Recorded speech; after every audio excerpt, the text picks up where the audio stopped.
आज हम जिस मूवी को एक्सप्लेन करने वाले हैं उसका नाम है the land of sand and Sinners. ये एक ऐसे हिटमैन की कहानी है जो अपनी ज़िंदगी को पीछे छोड़ चुका है और आराम और सुकून की ज़िंदगी गुजारने की कोशिश कर रहा है। लेकिन इंसान के गलत काम कभी उसका पीछा नहीं छोड़ते, चाहे वो उसको पीछा छुड़ाना चाहे तो भी। कहानी की शुरुआत में हम 4 लोगों को देखते हैं जो कि आते हैं एक रेस्टोरेंट को बम लगा के उड़ाना चाह रहे होते हैं। इतने में उस रेस्टोरेंट में वो लोग भी आ जाते हैं जिन्हें इन्होंने उड़ाना होता है। लेकिन फिर ये देखते हैं कि एक औरत आ रही है उस अपने बच्चे के साथ उसी होटल के अंदर, और ये लोग रुक जाते हैं। ग्रुप में एक लड़की होती है जिसका नाम मकैन होता है। वो उस औरत को जाके कहती है कि तुम अपने बच्चे को लो और यहाँ से दूर चली जाओ। जब वो लड़की यहाँ से नहीं जाती तो मकैन उस पर गुस्सा होती है और उसे दूर जाने का कहती है। फिर वो औरत चली जाती है वहाँ से। जैसे ही वो लड़की यहाँ से जाती है तो मकैन और उसके साथी यहाँ से दूर चले जाते हैं और वहाँ पर एक बहुत बड़ा ब्लास्ट हो जाता है। धमाके की जद में आने वाले सभी लोग मारे जाते हैं। इनको पता होता है कि इनकी कार का पुलिस वालों को पता चल गया होगा, इसलिए वो थोड़ी दूर जाकर अपनी कार को आग लगा देते हैं और ख़ुद दूसरी कार में बैठकर निकल जाते हैं। फिर वो उस कार में एक छोटे से गांव में आते हैं। ये अपनी कार की इतनी तेज़ स्पीड रखते हैं कि रास्ते में जितने भी बैरियर्स और रुकावटें आती हैं उसे तोड़ते हुए चले जाते हैं। इस गाँव में एक आदमी को दिखाते हैं जिसका नाम बर्फ़ी होता है, फिम्बार बर्फ़ी। फिम्बार पहले एक हिटमैन हुआ करता था। पहले वो लोगों को मारता होता था और असासिन का काम करता होता था, लेकिन यहाँ पर कोई भी नहीं जानता कि वो पहले क्या करता था। यहाँ पर मर्फ़ी का सबसे अच्छा दोस्त विंसेंट होता है और मर्फ़ी जो है विंसेंट के साथ ही अपना ज़्यादातर वक्त गुजारता है। लोग मिलकर निशाने की प्रैक्टिस करते हैं और मर्फ़ी हमेशा ही जीत जाता है। विंसेंट एक पुलिस वाला है और वो मर्फ़ी को कहता है कि आज मैं तुम्हें घर छोड़ देता हूँ। जब वो जाते हैं तो वापसी पर देखते हैं कि बैरियर टूटे हुए हैं। जब वो देखता है तो सारे ही बैरियर टूटे होते हैं। वो अंदाज़ा लगाता है कि शायद कोई नशेड़ी नशा करके गाड़ी चला रहा है और उसने सारे बैरियर तोड़ दिए हैं। विंसेंट इस बात पर ज़्यादा ध्यान नहीं देता और मर्फ़ी को छोड़कर वापस चला जाता है। मर्फ़ी जब घर आता है तो उसकी नज़र पड़ती है रीटा पर, जो कि उसकी पड़ोसन है और उसी के लिए वो खाना हर रोज़ बनाती है। उसके पास सब्जियों का एक बहुत बड़ा बागीचा है और मर्फ़ी यहाँ पर रीटा का शुक्रिया अदा करता है आज के खाने के लिए। जब वो पलटता है तो गाड़ी पर एक फूल देखता है। वो समझ जाता है कि अंदर किसी ने पैगाम छोड़ा है। यहाँ पर हम समझ पाते हैं कि मर्फ़ी ने अभी तक हिटमैन का काम नहीं छोड़ा और वो छुप कर ये काम अभी भी कर रहा है। मर्फ़ी को यहाँ पर किसी को मारने का काम मिला होता है और वो वहाँ पर उस बंदे की तस्वीर देखता है और बगैर टाइम को ज़ाया किए वो निकल पड़ता है। आदमी को मारने के लिए निकलता है और रास्ते में उसे पता चलता है कि कुछ लोगों ने ब्लास्ट किया है। ये लोग अपने आप को आयरिश रिपब्लिकन आर्मी कहते हैं। मर्फ़ी को इस बात से कोई फ़र्क नहीं पड़ता कि कौन क्या कर रहा है, बस उसे अपना मिशन पूरा करना है। आदमी को मर्फ़ी ने मारना होता है, उसका नाम बार्ट होता है। वो थोड़ी देर में उस जगह पहुँच जाता है जहाँ पर बार्ट उसे मिलना होता है। उसे वहाँ की लोकेशन भी मिली होती है। मर्फ़ी उसे एक तरीके से अपनी कार की डिक्की में बंद करता है और उसे गांव से बहुत दूर बाहर ले आता है और उसे डिक्की खोलता है और उसे कहता है कि बाहर आ जाओ। डिक्की के पास एक पौधा होता है। जब वो किसी शख्स को मारता है तो उसकी कब्र पर एक पौधा लगा देता है। वो बार्ट को कहता है कि तुम्हें अपनी कब्र खुद ही खोदनी होगी। बार्ट कब्र की खुदाई शुरू कर देता है और देखता है कि उसके इर्द गिर्द बहुत से पौधे लगे हुए हैं। बार्ट को इस बात को समझने में ज़रा भी देर नहीं लगती कि बर्फ़ी जब भी किसी शख्स को मारता है तो यहीं लाकर दफन करता है। बर्फ़ी से कहता है कि मैं बहुत गुनाह कर चुका हूँ और मुझे पता था कि मुझे मेरे गुनाहों की सज़ा ज़रूर मिलेगी और तुम मेरे गुनाहों की सज़ा हो जो मेरे सामने खड़े हो, और मुझे पता है कि मैं अब ज़िंदा नहीं बचूंगा। बार्ट मर्फ़ी से कहता है अभी भी वक्त है तुम्हारे पास, तुम इन कामों को छोड़ दो तभी तुम्हें सुकून की मौत आएगी। मर्फ़ी बार्ट की बातों को बहुत गौर से सुन रहा होता है जैसे उसको समझ रहा हो, लेकिन वो जैसी कब्र खोल देता है तो उसे गोली मार देता है और उसे वहाँ दफनाकर उसके ऊपर पौधा लगा देता है। पौधा लगाने के बाद वो वहाँ से निकल जाता है। मर्फ़ी अपना काम ख़त्म करने के बाद रॉबर्ट के पास पहुँचता है। दरअसल रॉबर्ट वही शख्स है जो उसे कॉन्ट्रैक्ट दिलाता है। रॉबर्ट बहुत मुतमईन होता है मर्फ़ी के काम से, इसलिए वो उसे एक और काम देता है। मर्फ़ी की मुलाकात यहाँ पर एक और असासिन से होती है जिसका नाम केविन होता है। वो नया नया असासिन बना है, इसलिए वो किसी की बात पर ख़ास तवज्जो नहीं देता और अपनी ही दुनिया में मगन रहता है। मर्फ़ी ने जब से बार्ट को मारा है उसके दिमाग में उसी की बातें घूम रही होती हैं। मर्फ़ी रॉबर्ट को आते ही कहता है कि मैं अब ये काम नहीं करना चाहता और ना ही किसी और को मारना चाहता हूँ। रॉबर्ट मर्फ़ी से कहता है कि अगर तुम लोगों को नहीं मारोगे तो तुम क्या करोगे। मर्फ़ी कहता है कि मेरे पास बहुत बड़ी ज़मीन है तो मैं उसमें खेती कर लूँगा और अपनी ज़िंदगी गुजार लूँगा। रॉबर्ट समझाने लगता है मर्फ़ी को कि तुम अगर चले गए तो तुम्हारी जगह कोई नहीं ले सकता, तुम मेरे सबसे भरोसेमंद आदमी हो। वो इसके साथ साथ कहता है कि केविन अभी बहुत नया है, जब वो तैयार हो जाएगा तो तुम फिर चले जाना, अभी कुछ वक्त के लिए रुक जाओ। लेकिन मर्फ़ी अपनी बात पर कायम रहता है और कहता है कि मैं अब और किसी को नहीं मारना चाहता, इसलिए वो अपने पैसे लेता है और घर चला जाता है। मर्फ़ी सबसे पहले जब घर आता है तो अपने गार्डन की सफाई करता है ताकि वहाँ पर खेती कर सके।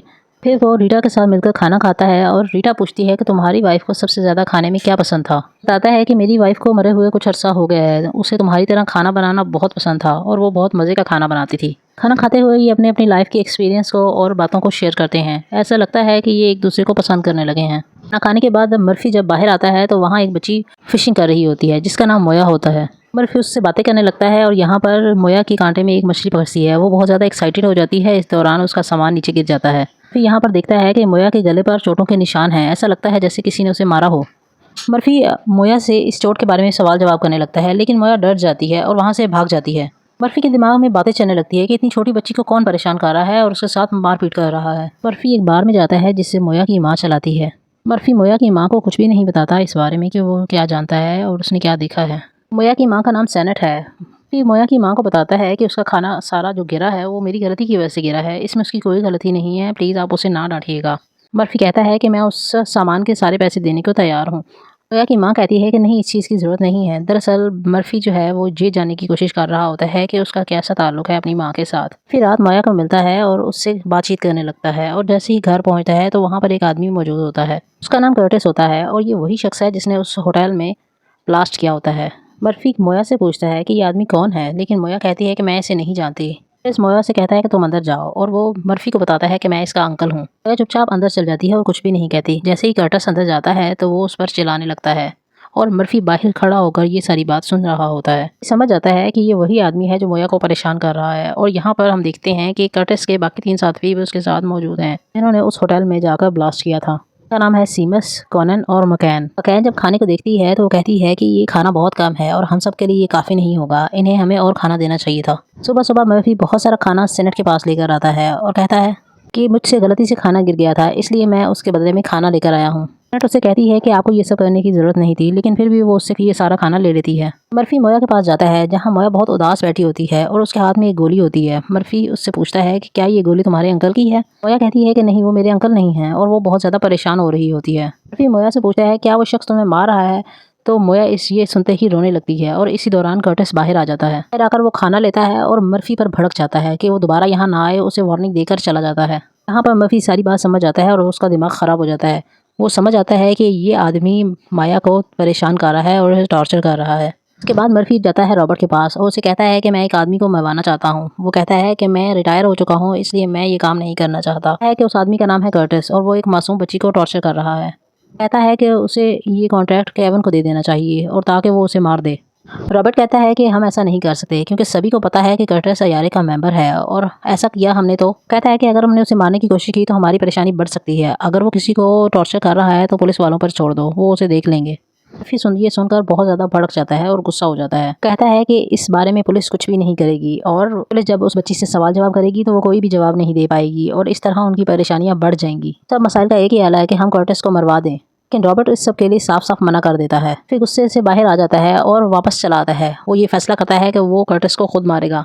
कर्टिस का पीछा करने लगता है और जब देखता है कि एक दिन जब कर्टिस स्विमिंग कर रहा होता है तो वो उसके पीछे पास गाड़ी ले आता है। फिर कर्टिस को लिफ्ट देने की बात करता है और कहता है कि मैं उसी तरफ जा रहा हूँ, तो मेरे साथ बैठ जाओ। रास्ते में मर्फी कर्टिस को सिगरेट जलाने के लिए कहता है और दोनों सिगरेट पीने लगते हैं। जैसे गाड़ी आगे बढ़ती है कर्टिस देखता है कि मर्फी ने रास्ते को मिस कर दिया है और वो मर्फी से कहता है कि तुमने गलत टर्न ले लिया है। कर्टिस को कहता है कि घबराओ मत, हम प्रैक्टिस के लिए जा रहे हैं और तुम्हें इसमें बहुत मजा आने वाला है। मर्फी कर्टिस से कहता है कि मेरे पास एक गन है और हम वहां जाकर निशाने की प्रैक्टिस करेंगे। थोड़ी दूर जाकर मर्फी गाड़ी को रोक देता है। मर्फी गन को निकालता है और कर्टिस पर हमला कर देता है और कर्टिस बेहोश हो जाता है। कर्टिस को डिक्की में डालकर उसी जगह ले आता है जहाँ पर उसने अपने सारे लोग दफनाए थे जो उसने मारे थे। फिर जैसे ही डिक्की को खोलता है कर्टिस उस पर हमला कर देता है। कर्टिस के हाथ में एक छोटी सी चाकू होती है जिसकी वजह से मर्फी जख्मी हो जाता है। मर्फी खुद को संभालता है, कर्टिस पर गोली चला देता है जो उसके पाँव में लगती है। कर्टिस के पास जाता है और इससे पहले कि वो दूसरी गोली चलाता कोई और उसे दूसरी गोली मारकर मार देता है। दरअसल ये हमें पता चलता है कि केविन यहाँ पर आ चुका है जो कि मर्फी की मदद करने आया था। अब कर्टिस मर चुका है। केविन एक कब्र खोता है और